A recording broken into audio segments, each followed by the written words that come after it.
Bismillahirrahmanirrahim. Assalamu alaikum everyone. This is me Mumtaz Samejo. Today we are going to study about sovereignty, its aspect and kinds. First of all, sovereignty. Sovereignty जो word है वो first time in the end of 15th century में use हुआ था. Sovereignty word derived the Latin word supremeness में, जिसका मतलब है supreme. Sovereignty mean supreme will or power of the state.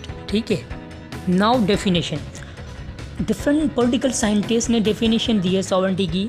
First of all, Aristotle defined sovereignty as the supreme power in the state. Aristotle कहता है कि sovereignty जो है वो supreme power है state के अंदर. ठीक है. उसके अलावा ब्लैक स्टोन्स ने भी दी है, जीन बर्डन्स ने दी है, डिफरेंट साइंटिस्ट ने एक्सप्लेन किए. अब जीन कहता है कि the supreme power of the subject and citizen understand by the law.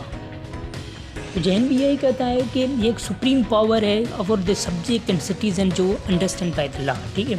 अब हम जनरल डेफिनेशन की बात करें तो जनरल डेफिनेशन यही होगी कि सॉवरेंटी इज़ अ सुप्रीम और एब्सोल्यूट पावर और authority of the state exercise by the individual और ग्रुप्स ऑफ द पीपल या groups of the individual unquestionably obeyed by the bulk of people in the state as laid down by the law its constitution.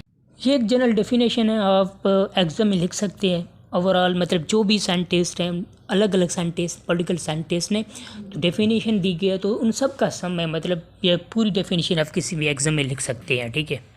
अब हम sovereignty की बात करें तो sovereignty जो है जो फोर्थ एसेंशियल एलिमेंट है ऑफ द स्टेट. ठीक है. सॉवरेंटी का एक खुद मुख्तियारी जो मतलब कोई भी स्टेट या कोई भी एक्सटर्नल इंटरनल शख्स कोई भी कंट्री उसमें दखल अंदाजी नहीं कर सकता.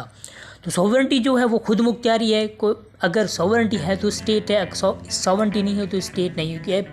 ये बहुत ही essential element of the state है.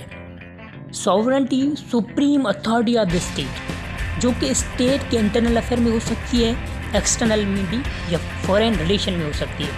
अब सॉवरेंटी का क्या मतलब हुआ कि अगर कोई भी स्टेट सॉवरन है उसका मतलब कि वो खुद मुख्तियार है, वो अपने खुद डिसीजन ले सकता है, कोई भी इंटरफेयर नहीं कर सकता, ना ही एक्सटर्नल ना इंटरनल. कोई फॉरेन कंट्रीज़ हैं, कोई भी उसमें दखल अंदाजी इंटरफेयर नहीं करेगा.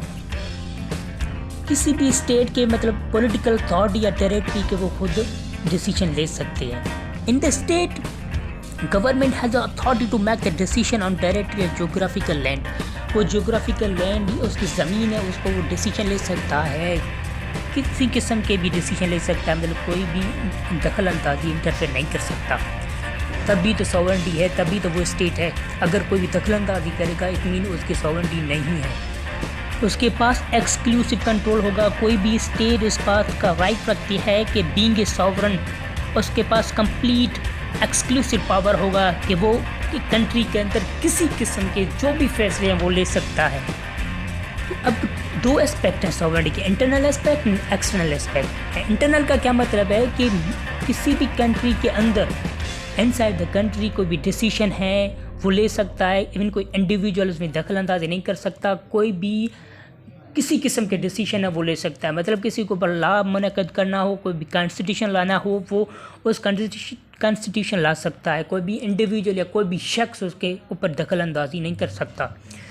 अब है मतलब किसी भी मुल्क के अंदर जो कुछ भी होता है ना वो इंटरनल सॉवरेंटी है. मतलब कोई भी गवर्नमेंट हो वो उसके ऊपर कोई भी डिसीजन ले सकता है, और टेरिटरी के ऊपर बेस हो या कोई भी डिसीजन हो ले सकता है. नाउ एक्सटर्नल मीन कोई भी आउटसाइड कंट्री है, फॉरेन कंट्री किसी भी कंट्री के ऊपर दबाव नहीं डाल सकता.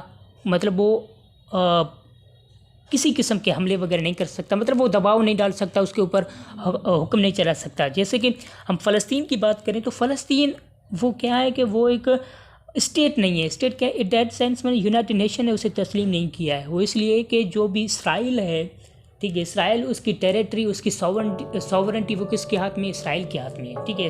वो उसके पास पर्टिकुलर सॉवरेंटी नहीं है, इसलिए उसके ऊपर इसराइल है वो अटैक कर रहा है डेली बेसिस पे. मतलब लोग मर रहे हैं या कत्ल हो रहे हैं, तो इसलिए उसके पास सॉवरेंटी नहीं है.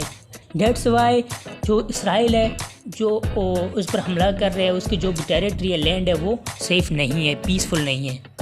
इसी तरह से मतलब अगर किसी कंट्री के पास सॉवरेनिटी है तो मतलब कोई भी कंट्री उसके ऊपर दबाव नहीं डाल सकता, उसके ऊपर अटैक नहीं कर सकता, उस मुल्क के ऊपर ऑर्डर नहीं चला सकता।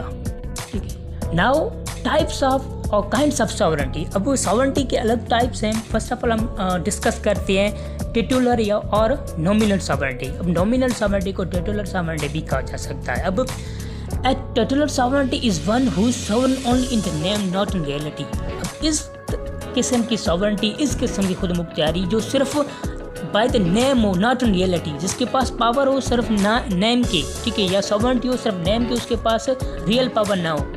Although the power is vested on one person but the real power is enjoyed by another। अब ये बात हुई कि ये पावर आपके पास है लेकिन इंजॉय मैं कर रहा हूँ, उसका यूज़ मैं कर रहा हूँ। अब इसका एक मिसाल है कि क्वीन और किंग ऑफ द यूके, उसके पास क्या है, पावर है, लेकिन एंजॉय कौन कर रहा है, prime minister of parliament, prime minister of UK. ठीक है, पावर किसके पास है, किंग के पास। यूज़ कौन कर रहा है, यूज़ कर रहा है प्राइम मिनिस्टर। अब इसके लिए बड़ा सेंटेंस कहा जाता है कि किंग सब कुछ है, किंग कुछ नहीं है। किंग सब कुछ करता है, किंग कुछ नहीं करता। ऐसे ही कहते हैं क्वीन सब कुछ है, क्वीन कुछ नहीं है। क्वीन सब कुछ करती है, क्वीन कुछ नहीं करती। मतलब इसलिए पावर उसके पास है लेकिन यूज़ कौन कर रहा है, प्राइम मिनिस्टर कर रहा है। ऐसे ही प्रेसिडेंट है, प्रेसिडेंट के पास टिटुलर पावर है। प्राइम मिनिस्टर वो क्या है, टिटुलर और नॉमिनल सॉवरेन है, लेकिन उसका पावर कौन यूज़ कर रहा है, प्राइम मिनिस्टर और कैबिनेट ऑफ द पार्लियामेंट। अब हम बात करेंगे de facto and de jure. De facto and de jure. अब डिफैक्टो क्या है कि the term de facto mean something does not exist in the eyes of law. जो मतलब लॉ के नज़र में या law according to the law कुछ नहीं है, ठीक है, उसके पास लॉ के नज़र में कुछ एग्जिस्ट नहीं कर रहा, उसके बावजूद क्या है कि उसके पास पावर है लेकिन लॉ के अकॉर्डिंग नहीं है। डिफेक्ट जो सॉवरेन है is one who possess actual power. वो क्या करता है, लॉ को पसेस करता है, जैसे कि हम क्या खरीद करता है।